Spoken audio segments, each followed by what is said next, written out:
is Tan Talk, entertaining and informative radio for the Sunshine State.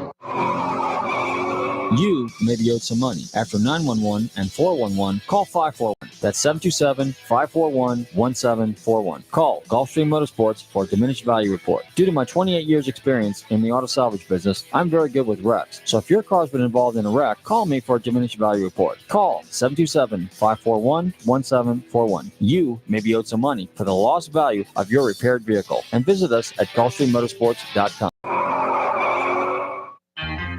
Looking for car shows? Then look no further than FLACarshows.com. On your computer or on your mobile device, FLACarshows.com is a comprehensive list of automotive events, plus videos and news articles. Whether you're looking for car shows, cruise-ins, meetups, automotive festivals, cars and coffees, or anything else relating to an internal combustion engine, then this is a site for you. Check it out online or on your phone at FLACarshows.com.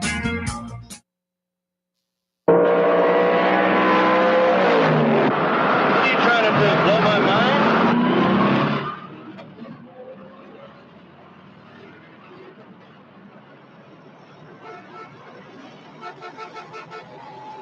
Where is she? They split. Let's go. Don't matter. We don't have to go anyway. Come on. Okay, she's gonna burn you. They ain't gonna catch me now. All they think about is cars. Little 55 really sounds strong. The tree comes down. Little 55 comes down the hole real strong. Listen again. Real mean sounding little 55.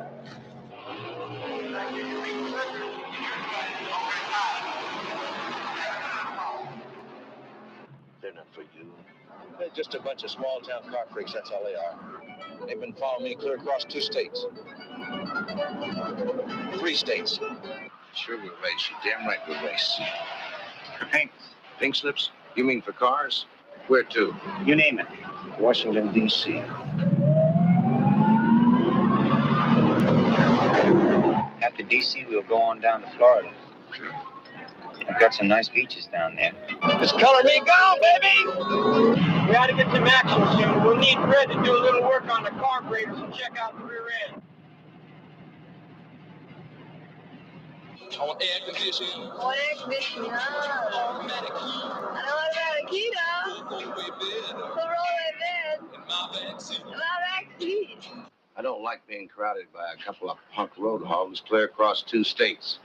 If I wanted to bother, I could suck you right up my tailpipe. Now, this man's dangerous, officer. He passed us on the right a couple of miles back. I swear he's going about 90. He must be on something. Take it easy, man. You're going to kill us.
Coming to the line, a little 55 Chevrolet. To the tower side, going down against Mr. Barnall at CH1. Little big hot rod 55 Chevrolet. Lights come down, the whole world. Just thinking Mr. Barnall, I'm coming. That's 8 miles, this is a little 55. Let's go.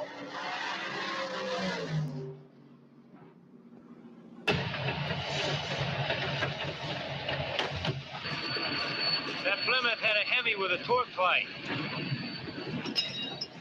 I believe we sawed the guy off even if we did lose 200.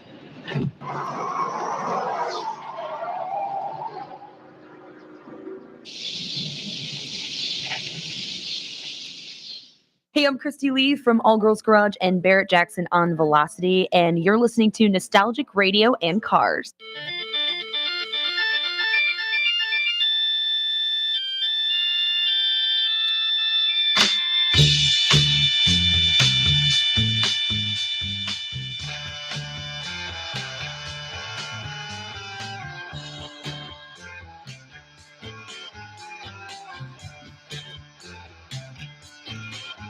Okay, listeners, welcome. You're tuned in to Nostalgic Radio and Cars, and I'm your show host, Robert.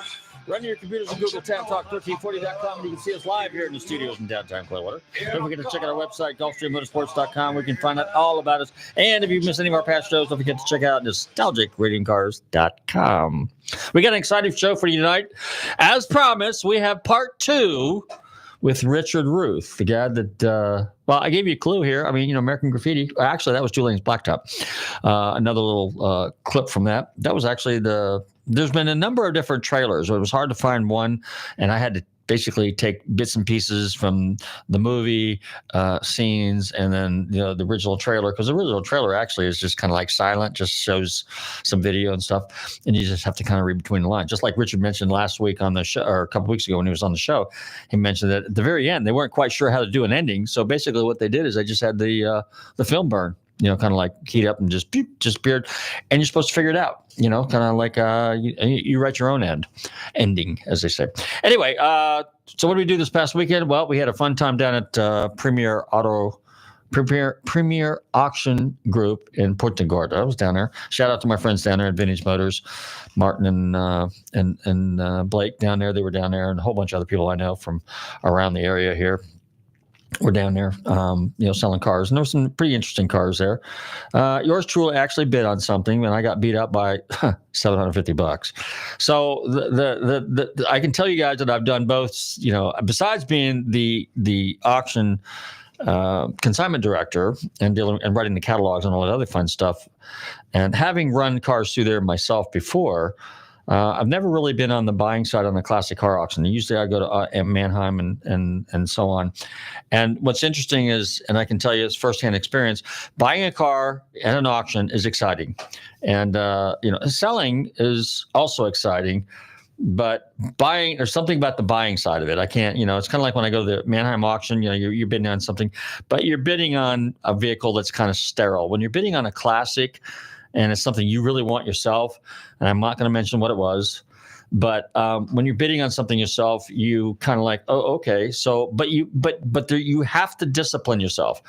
But what happens is emotions takes over. Now, this particular car was, well, I don't mind sharing it with you. It was a 1965 Austin Healey, but it was a 64. Actually, it was a early BJ8, and so it was like a BJ7. It had BJ7 doors on it, but it had the BJ8 dash, and it still had the BJ7 framework, which was basically phase one. It had lower suspension on it. Really, they're an interesting car. They're basically like an interim car. And then in 67, 66, 67, the more common BJ8s are out there with the twin marker lights on the front, but the early one's kind of cool. Anyway, you have to discipline yourself. First thing you have to do is you have to inspect the vehicle. And in this particular case, I knew the car. And so you have to inspect the vehicle and look it over really, really, really, really, really good. Okay, so once you've done that, now you have to sit there and go look around and make comparisons, do your homework, do your research. Generally you do all this before you get there. The only thing you do for this for at the last minute is basically check the car out, inspect it, look, make sure the car is as represented, does run and drive, does what it's supposed to do, or it's a pusher, either or a project car, but nonetheless. So then you have to discipline yourself and you say, okay, this is my max money, max dollar I'm in, all in, and keep in mind, some places, the seller, okay, I can tell you from experience, very often can kind of negotiate the commissions. The buyer, you're hammered. If it's 8%, 10%, 12%, you're all in at 12 plus whatever the bidding fee is and all the other stuff. And even though I know the people, yours truly did not get any concessions at all. However, I did have a budget, and then I went past my budget, and I went past my budget again, and then I went beyond my budget. And then I did it again. And then I said, that is absolutely it. Because you don't really know. I mean, this thing could have gone on and on and on and on. And I just said, I got to ask myself, do I really, really want this? I did. And it was a really kind of a unique piece. There will be other opportunities, ladies and gentlemen. Now, if it was something that was absolutely the one, the only, and I had to have it, yeah, I probably would have laid over and taken a bad one. But I disciplined myself, and sure enough, I got beat out by $750. I probably could have got another $250 and see what would have happened, but you never know. So if somebody wants something as much as you do, that's the lesson learned. So discipline it's just like investing in general. When you're buying something, I don't care if you're buying stocks, I don't care if you're buying, collectible coins, you have to discipline yourself when you're buying and when you're selling. That is the rule of thumb. And you have to do your homework. Okay, aside from all that, there were some really cool cars down there. I mean, they had some really interesting, a lot of Corvettes. That was surprising. Had another car that was real interesting that I liked was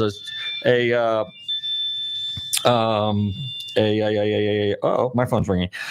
We had a 63 split window down there, which I really, really liked. But I mean, I wasn't about to pay $120,000 for a car because I don't have $120,000 to spare at the moment. Okay. At any rate, where was I going with this? Okay. But there was another car that was there. I was talking about this 67 Fairlane 390 4-speed car, convertible. Beautiful car, white car, red interior, nice car. Sat good, had a good stance.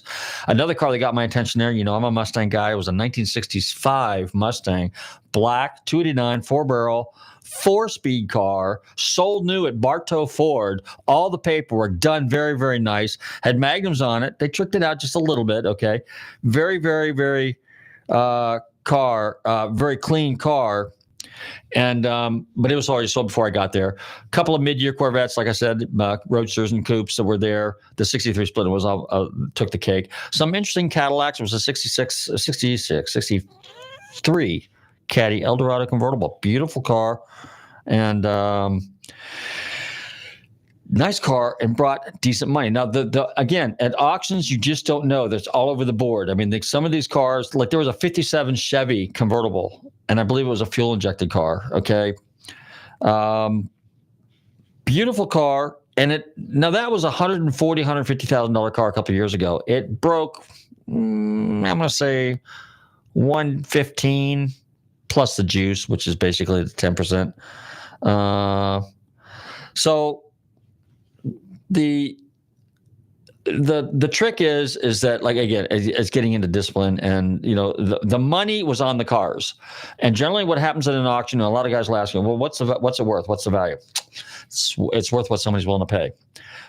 And there were some bargains there. There were some other cars that some really nice street rods that people probably had $40,000, $50,000, $60,000. Those cars were bringing 20, 25, under 30. A couple Cobra kit cars, not one of them broke 35.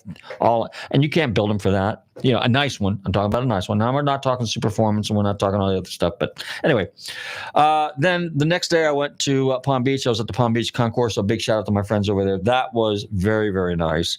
I mean, there was a Jensen Interceptor convertible, beautiful car. Ferrari Daytona Spider, a real one. Okay, those are very rare. That new Aston Martin that they got out, I think it's called Velour or something like that. Stick shift, brand new car, stick shift. A couple Porsches there that were stick shift, late model Porsches. Okay, there was a 1910 Mitchell. My friend Guy Lewis had a very beautiful, I think it was a 62 Park Ward Mulliner Park, something like that, convertible, original, they call it a drop head. That's their English term for convertibles. The French call it cabriolets. The Germans also call it a cabriolet. Beautiful car. And very, very, very, very beautiful stuff there.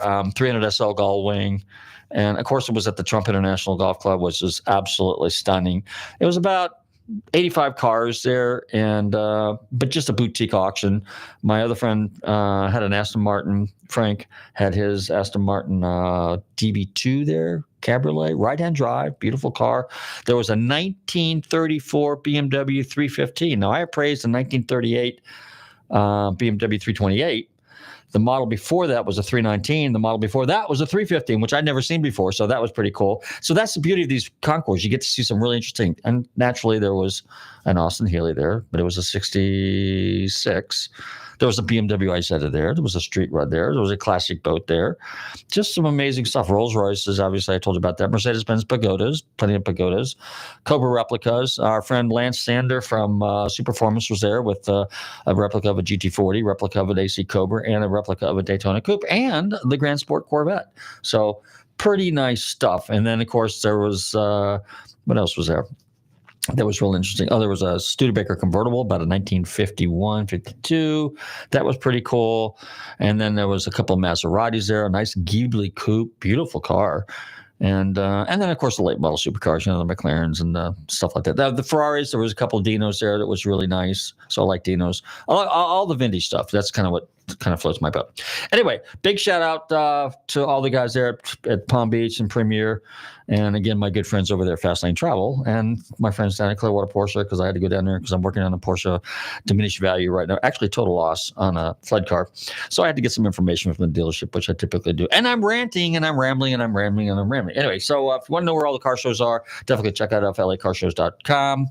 The HRS race, I missed that because I was too busy hanging out the auction. Festivals of Speed is this weekend. This weekend at the Waldorf Astoria in Orlando, if you want to go to that. And then Porsches in the Park are down at St. Armand's Key, I think, or St. Armand's Circle, whatever it is down there. And I will be going to that. And that pretty much wraps it up for the year. And there might be a couple other ones here and there and stuff like that. But anyway, nonetheless, get out and drive your cars. On that note, Ed is going to fire up the stereo, and we're going to play, again, Green Onions, because I just think that's just a cool song. And, of course, we had Steve Cropper on our radio show, and him and Booker T are the ones that did the original Green Onion song. So we'll be right back with Richard Ruth, and don't touch the dial. Stay around.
Grab onto something.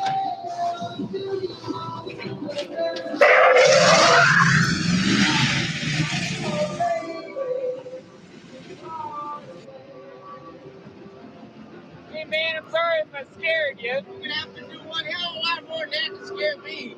Yeah, been looking all over for you, man. Didn't nobody tell you I was looking for you? Hey, I can't keep track of all you folks running around here backwards. Hey, you're supposed to be the fastest thing in the valley, man, but that can't be your car. It must be your mama's car. I'm sort of embarrassed to be this close to you. Yeah, well, I'm not surprised driving a field car. Field car? What's field car? Your car runs through the fields, drops cow shit all over the place to make the lettuce grow. That's pretty good. Hey, I like the color of your car there, man. What's that supposed to be? Sort of a cross between piss yellow and puke green, ain't it? What? You call that a paint job? What's that supposed to be? Sort of a cross between piss yellow and puke green, ain't it? What? You call that a paint job, but it's pretty ugly. I bet you got to sneak up on the pumps just to get a little air in your tires. Well, at least I don't have to pull over to the side, just let a funeral go by, man. Oh, funny. You know what? Your car's uglier than I am. That didn't come out right. Come on, boy, let's go. Prove it. Why don't you go out and try to win yourself a few races, man? You come on back and I'll show you a few things. Oh, Mason, you can beat him. Hey, it's a tough-looking girl you got with you, man. What are you doing? Trying to pick up a few extra bucks babysitting? Hey, dog, why don't you come on a ride with me in about 10 years? Now, leave her out of this. This is just between you and me.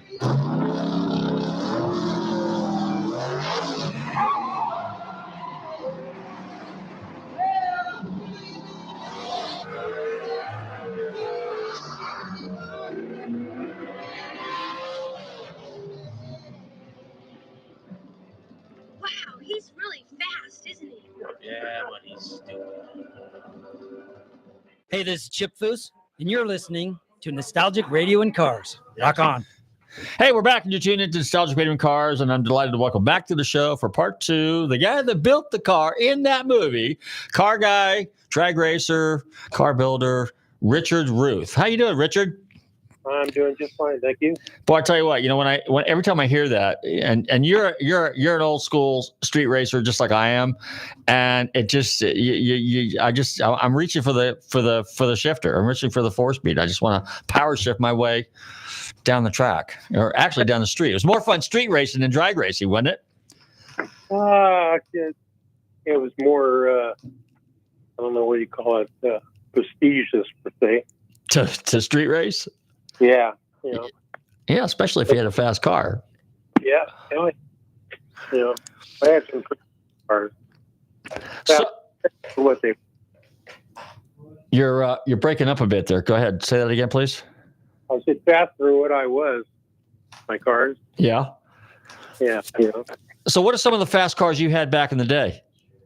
Were they pretty much all Chevys, or did you have Chryslers or Fords? My first car was a '47 Ford Coupe. Yeah. Paid $60 for it, and from an old man that was Al Capone's henchman. Really? Yeah, I used to deliver newspapers. And I wound up with 3/8 flyhead in it. Yeah. And somebody put a pack of BBs down the carburetors for me.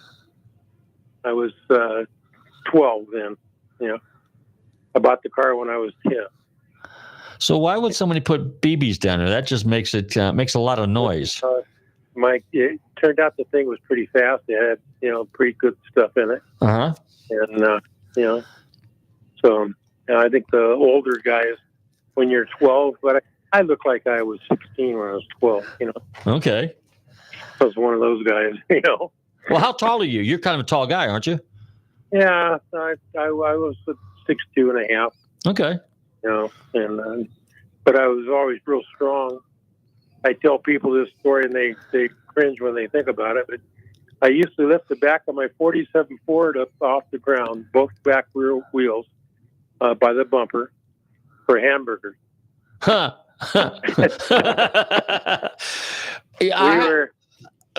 Go ahead. We were the kind of the low budget guys eating wise, and I ate a lot of stuff. I was pretty big, Okay. So, but I was just real strong. Is what the whole thing was. But that was a really good gimmick to do, Uh-huh. Well, girls liked it. Yeah, I would imagine. For those who are listening to Clearwater, my local show here, we had a guy by the name of Max, and everybody knows Max, and he was a Chevy guy.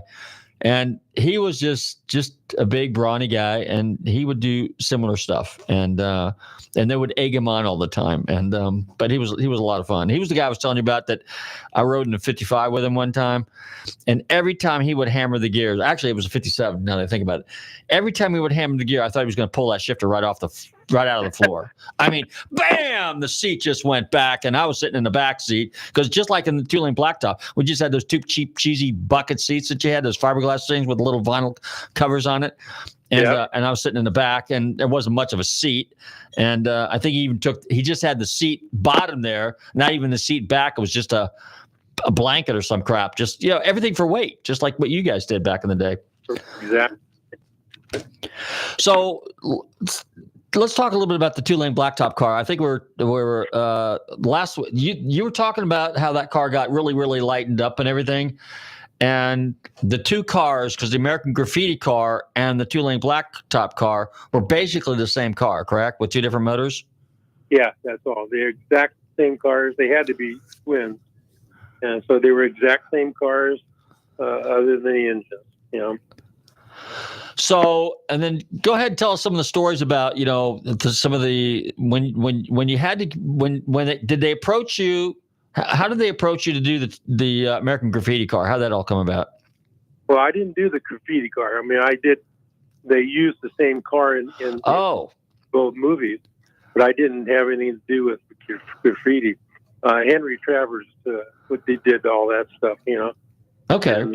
But I talked back and forth with him and everything, But I always asked him, why didn't he tilt the front end forward? Because the two we were doing that, And he said, well, because it had a big block Chevy in it, and not a, I said, well, you could have put a 409 valve cover up there, and nobody would have picked it up, and he had whatever camera angle, and he just went, oh man, I knew I should have talked to you. No, that's true. Okay. So, and then for the movie, well, now what about the car that got rolled over and crashed? Did you have something to do with that one? Oh, yeah. That was actually going to be in two lanes. Oh, that car was too? Yeah. When they come over the top of the hill, there's an overturned truck. That's when that car was supposed to roll over and everything. Okay. That was supposed to be the end of the movie, basically. They didn't have anybody to drive the car to do that.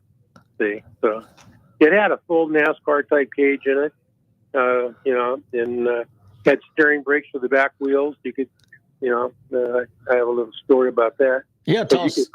You could cock this car side to side real good just by pushing the brakes. I hooked them up to the emergency brake cables. Is what I did. So you had a right one and a left one, and two different pedals. So I made his pedal assembly for him. And so it was pretty cool. The kid that was helping me, he was just a helper. He came over. It was the Sunday, and I said, he said, "Well, this thing's pretty close to getting ready to go." I said, "Yeah, they're coming to get it tomorrow," which was Monday. And he goes, "Oh, wow." I said, "These steering brakes are pretty fun. I was out there walking it around, And he goes, "Well, can I see? Let's go." So he jumped in the car. Of course, there's only one seat in it for the stunt guy. And so they were between the buildings. I was in an industrial complex. Between the buildings, they had a fire lane. And so I got to that fire lane, and it had a 454 in it, too, right? And with an automatic, I had a turbo 400 in it. And as I stood on it, I punched it a little harder than I thought and wedged it right between that two buildings. Oh! And there was about 6 inches on each end that it didn't hit. We just slid it right in there. It just had some old roller tires on it, so they weren't anything that gripped very good. And it slid the car right in there. It was about it was probably in there 3.5 feet or so, And but you couldn't get it out. We had one floor jack. We had to jack the back of the car up and pull it a little bit till I wanted to hit the building. Oh, right. then go on the other side in the front and jack it up and pull it back again. And so Mike says to me after we got it out of there, well, let's do that again. And we're both sweating. Right. I said, nope. I said, it's going back in the shop. It's not doing anything. We're just going to drive back in the shop, and that's it. Because you always hear about guys that just make one more lap on their car, one more pass, and they're kidding, right? And they blow the engine or something, and they already sold the car, and blah, blah, blah, And so I wouldn't get a hassle that in studios, So. Did the car incur any damage when you kind of wedged it between the two buildings? No, we just left out. I mean, the man up there was looking after me. He just slid right in there. It's like he meant to do it. Explain the brakes again. So how'd you set the pedal? So that particular car was set up as an automatic, and that's the one that was going to be used in two-lane blacktop at that scene at the end that was supposed to roll, but wasn't. Right. Okay. Right. So what happened? So what happened? They at the last minute they decided not to roll that car, or it just didn't happen? They were out of money. That's why the movie ended like it did. Oh. They were toast. They didn't have anybody to do that, and so they were going to do the same thing. They would. That's why the car goes off the side of the road. If you watch the movie, right? And which really surprises me because I know how all the suspension was made. It wasn't made for off-road racing. Well, yeah, because he swerves and goes to the left, and the Charger or whatever it was, the Mopar goes straight, and they go around and you just see it just bouncing across the field. Yeah, it's it's that deal, But that was the whole thing. They were just bucks down on everything. Thing took longer to do. They had more time on different scenes that they were doing, sites, and so. Well, there's one scene in there, which funny, I never noticed it before, but after I watched the scene a couple times, when James Taylor's talking about, we're going to go to Florida. Well, the next scene, he's staging at Lakeland International Raceway, which I used to race at, which is over here about 40, 50 miles from us. Uh-huh. And that was, back in the day, Garlis was there, Shirley was there, everybody there, Perdome was there, all the Chris Karamacitas, everybody used to show up there at Lakeland International Raceway. And I was watching them at the staging lane, and then I saw that said Lakeland International Raceway. Well, now this is 1970 or whenever this movie was filmed. So I wasn't in Florida yet. I was still back in California. So, but I used from 72, 73, 74. We used to go over there and we had autocrosses, and we used to drag race over there and go to the races. So I thought that was pretty cool. Yeah, it's cool.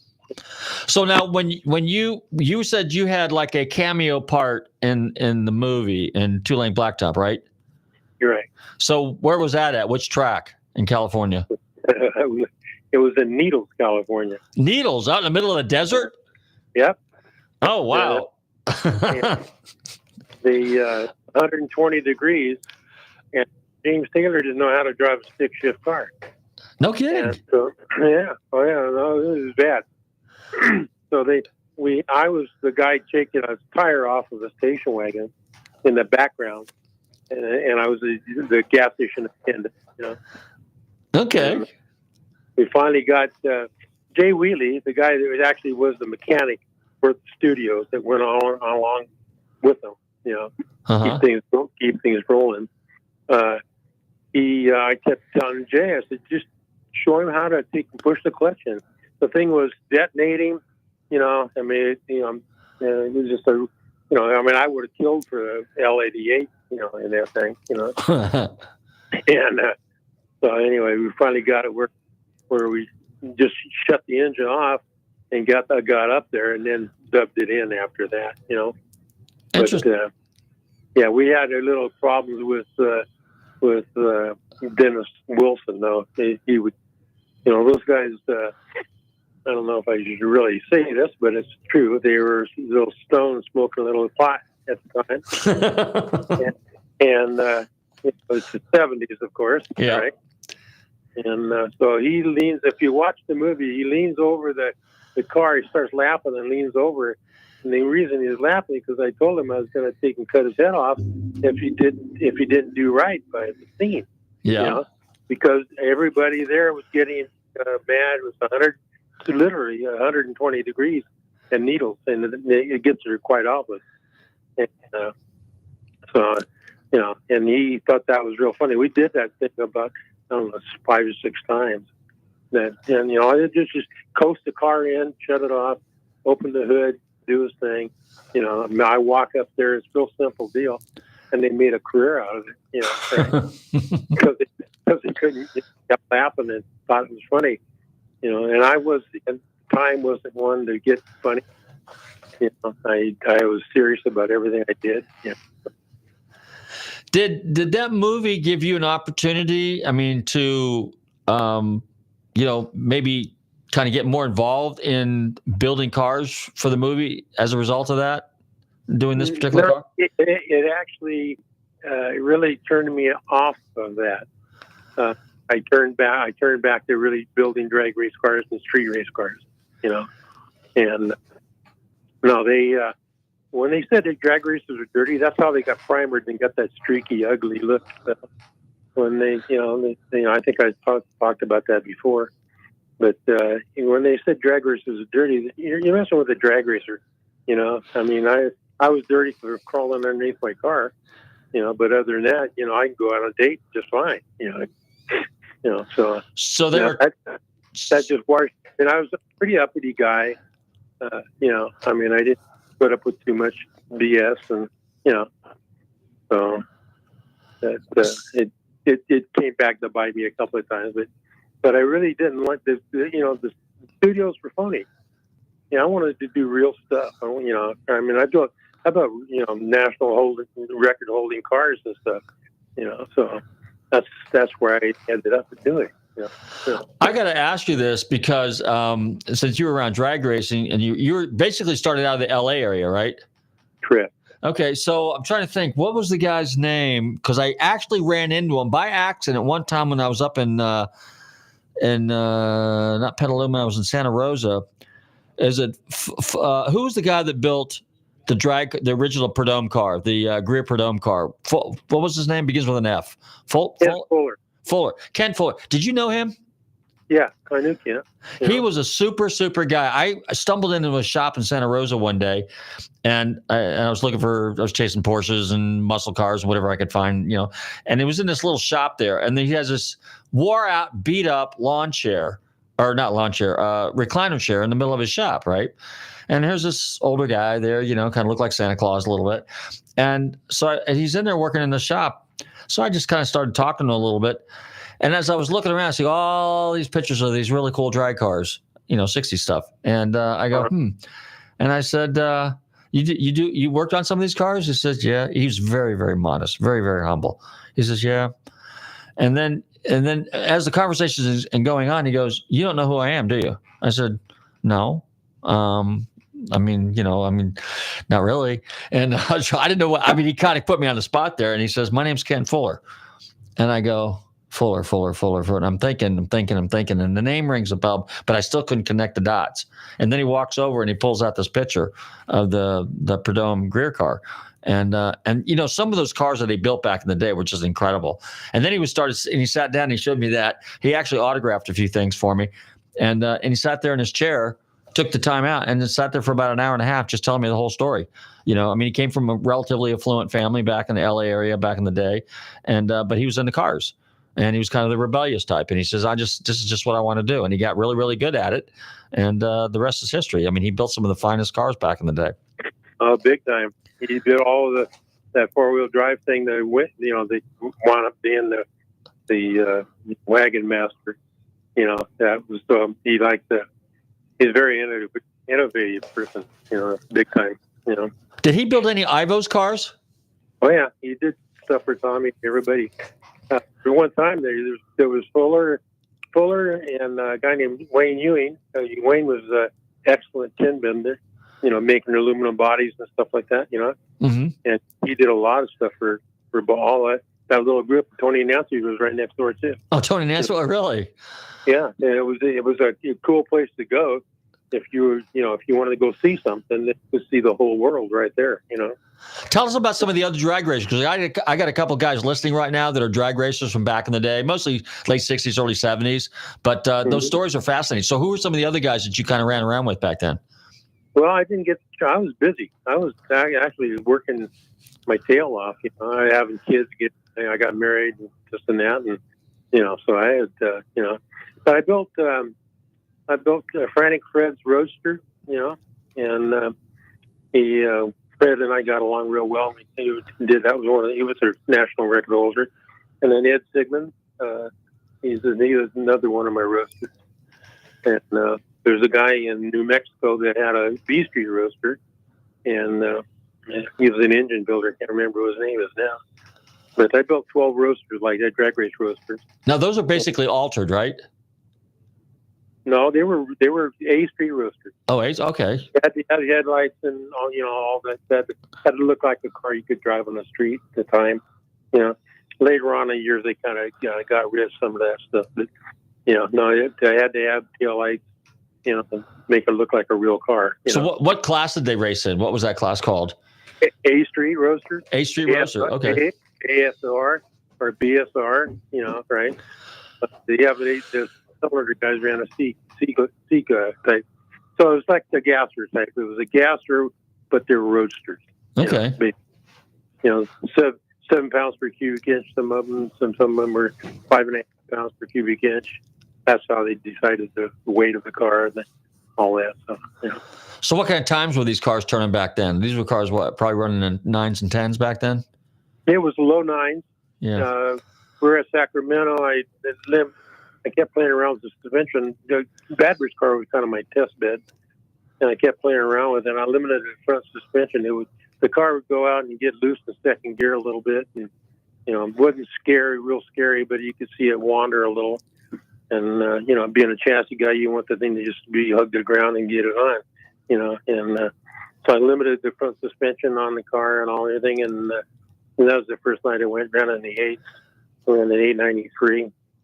And he got the other end. I said, well, what do you think? That was his first pass on the car.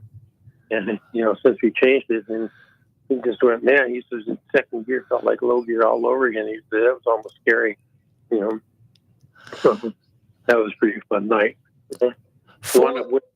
Fuller was mentioning there's an art to building a chassis. So you kind of know that because obviously what differentiates your chassis or in your class, and then Fuller and his class compared to some of the other drag racers back in the day?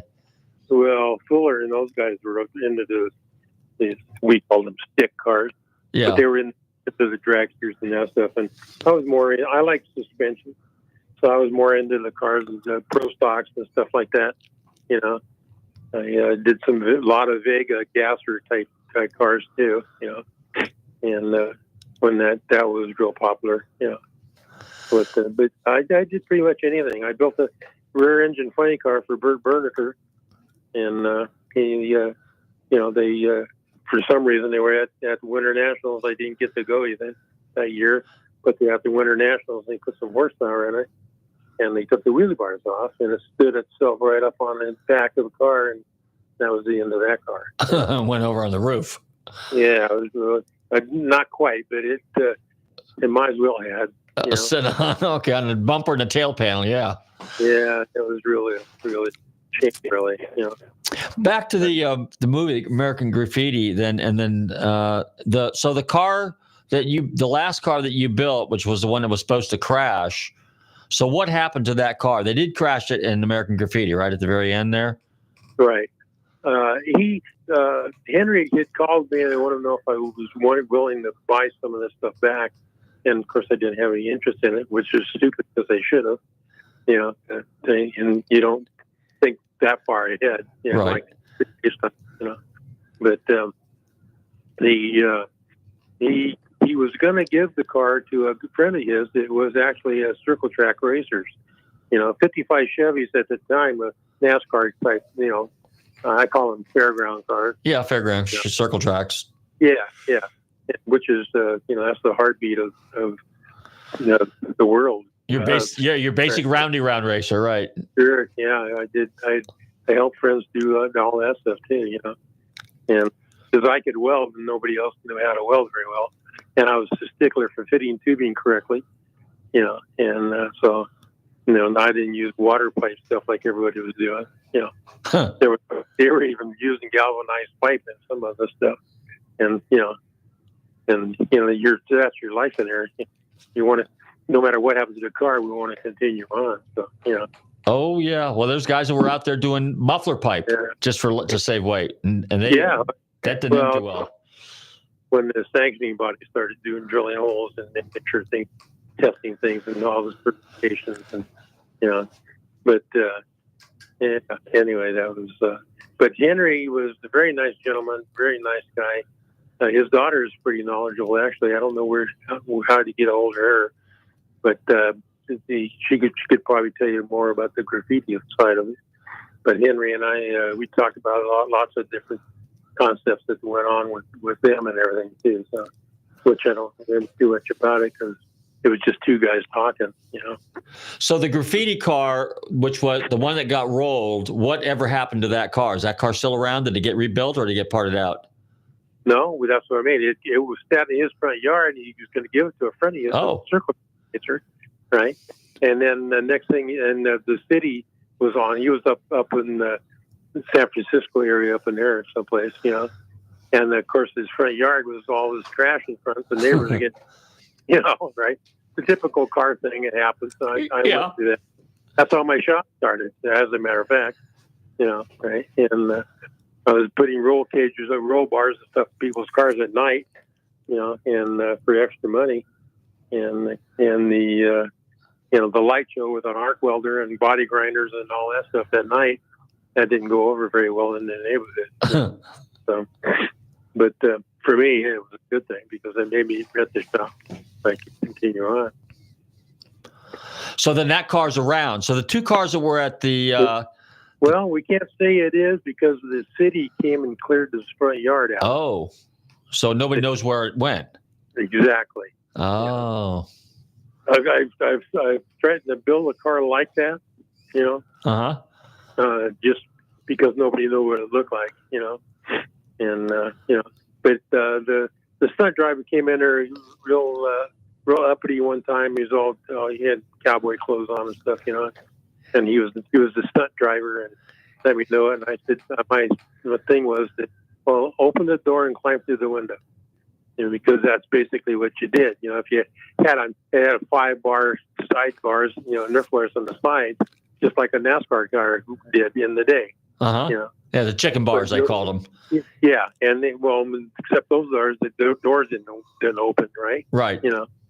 So this door opened, and he looked and he goes, oh, and he sat inside the car. He was all, wow, this is really cool, because he was used to water pipe stuff and all that, and then some of the rollover stuff that he'd done, and it was all heliarc or TIG welded, right, and everything fit. You could see everything did, and he fit. I fit it for me, and he was a pretty tall guy, and he fit in there perfectly, but he never had the opportunity to do it, So, I wish I would have taken more pictures of that car. So the stunt driver that drove the car in two-lane blacktop, was it the same stunt driver that drove the car in American Graffiti then? Well, I can't say that because wasn't that in site graffiti stuff, but he didn't. I think Jay Wheatley actually did the scene in two-lane. That was. That just kind of went off road is what it did. Right. It didn't really, if you watch it real close, the right front tire does come off the ground a little bit. And I'm looking at that and going, wow, man, they had a Corvair steering gears in them, because that was the lightest, greatest thing at the time, And you think of a Corvair steering gear going through that kind of a thing, the stunt car had stock suspension, right? So as far as if they were going to roll something, that would have been the car to roll. Interesting. Back in the day, did you race? Did you build any like gas, or did you ever run up against Mesmanian, John? No, I never. I was more into the injected cars rather than the balloon cars. Oh, okay. And they were a little bit. I used to go down to Long Beach all the time, and hang out with everybody, but I never the A-gas thing. I was a little later than that whole scene. By that time that all that started happening when we were doing funny cars, right? Okay. The altered wheelbase cars were out there, the javelins and everybody, and right, realizing that they could make some money at it, But I even had a friend of mine convert his Nova. He had a Chevy too. That was a kind of a gasser car, and extended the wheelbase out, and because that's why they're called funny cars, right? Because they look funny, right? Well, they started out as altered, and then, like you said, and then they became funny cars. Is that pretty much how that class evolved? Well, that and the gasser guys, the A-gas supercharged guys, Masmanian and Prudhomme. I mean, everybody that had a blown car, they could see. They even tried running their gas cars in the funny car thing, right? And realized that wasn't going to happen.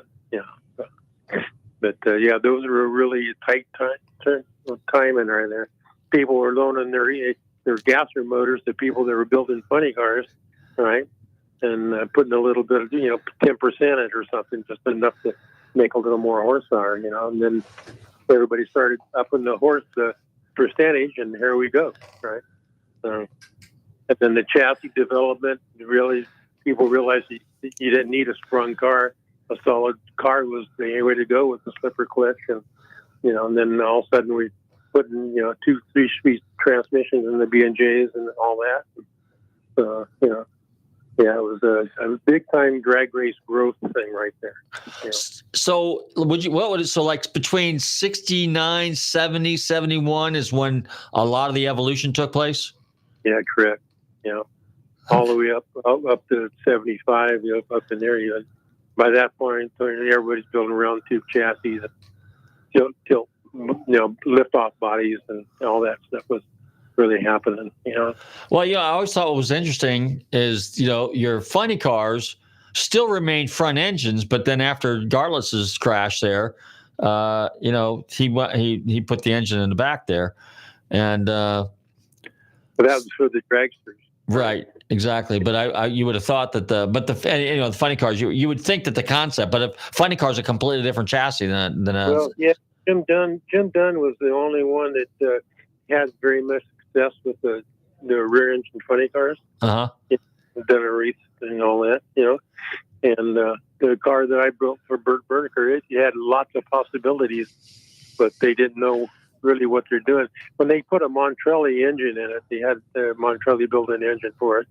That's when it stood on the back, and I don't know why they put the wheelies off of the car, because they had too much clutch in it, is what the whole thing was. A friend of mine, Don Bomick, was going to drive the car. He drove the car a couple of times, and that's what he said. He said the thing wants to pull the front end. Well, that's just built some wheelie bars. We already had wheelie bars on it, but we were going to make some longer ones. But that evolution was really, and everybody was starting to do them. Everybody Midwest, back east. Right? Everybody was building funny car stuff. Because that was where the money was. They could page. It was just like the gasser guys started the page show thing to make money. And bring a lot of crowds in, and then the funny cars just took that over. Then the gas kind of went to the wayside. Richard, we are out of time. I want to thank you for hanging out with us here. Great stories, nostalgic radio and cars. We'll probably do this again down the road sometime. In the meantime, I want to thank you again for hanging out with us and great stories about the American Graffiti car and the two-lane blacktop car. And all the best to you and a Merry Christmas to you. Yeah, same to you guys. All right. Thank you very much. Hey, I want to thank all my listeners for tuning into Nostalgic Radio and Cars. Don't forget to check us out here every Tuesday between 7 and 8 p.m. for the most fascinating and legendary names in motorsports. And again, I want to thank my special guest, Richard Ruth, car builder of the two-lane blacktop car and the American Graffiti 55 Chevys. Big shout out to all my friends out there that are followers. Don't forget to check us out here every week between 7 and 8 p.m. on the Tan Talk Radio Network. Get out and drive your cars. Stay safe. Drive carefully. Christmas is right around the corner, so get together with your families. Stay safe, guys.